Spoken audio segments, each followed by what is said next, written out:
بسم اللہ الرحمن الرحیم۔ السلام علیکم۔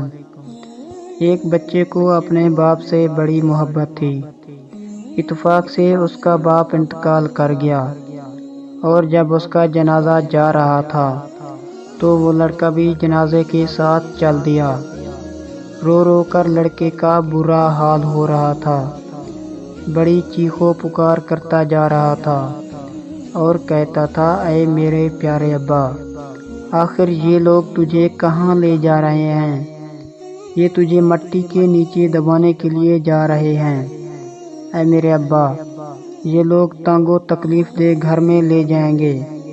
نہ اس گھر میں بوری ہے، نہ بستر، نہ قالین ہے، نہ کوئی روشن دان، نہ کوئی چراغ کہ جس سے رات کے وقت روشنی ہو سکے، نہ اس میں کھانے پینے کے لیے کوئی چیز ہے۔ اے ابا، اس گھر کا تو کوئی دروازہ بھی نہیں ہے، نہ اس کی چھت ٹھیک ہے، نہ بالا خانہ درست ہے۔ اس گھر میں تو روشنی کا کوئی انتظام بھی نہیں ہے، نہ اس گھر میں مہمان کے لیے کنویں کا پانی ہے، نہ اس کا کوئی ہمسایہ ہے کہ جس سے کوئی دل لگا سکے اور جو مشکل وقت میں سہارا بن سکے۔ ہائے میرے ابا، تیرے پیارے جسم کو یہ لوگ تنگ و تاریک گھر کے سپرد کرائیں گے۔ اس گھر میں کوئی خوشی سے نہیں جاتا۔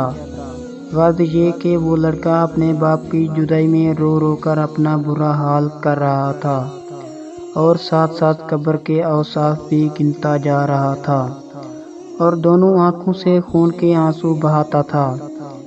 شیخ چلی اور اس کا باپ بھی اس جنازے کے ساتھ ساتھ جا رہے تھے۔ شیخ چلی نے جو لڑکے کو اس طرح روتے ہوئے اور باتیں کرتے ہوئے سنا تو اپنے والد سے کہنے لگا، اے والد محترم، اللہ کی قسم یہ لوگ جنازے کو ہمارے گھر لے جا رہے ہیں۔ اس کے باپ نے شیخ چلی سے کہا، اے میرے بے وقوف بیٹے، نادانی کی بات نہ کر۔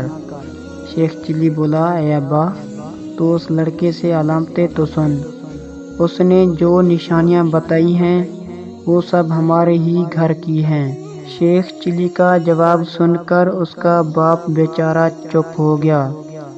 اس کہانی میں قبر کے احوال کے ساتھ ساتھ یہ بھی درس ہے کہ دنیا میں بہت سے لوگ بہت برے حالات کا سامنا کر رہے ہوتے ہیں، تو ان کو دیکھ کر ہمیں عبرت پکڑنی چاہیے اور رب کا شکر ادا کرنا چاہیے کہ ہم ایسے حالات میں نہیں ہیں۔